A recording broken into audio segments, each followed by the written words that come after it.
কত খেলনা! ক টাকা এটা? 200 টাকা।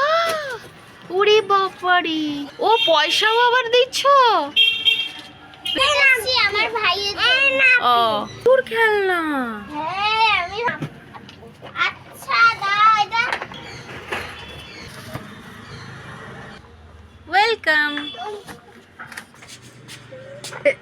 খেলনাওয়ালা ছেলেটা তো খুব সুন্দর।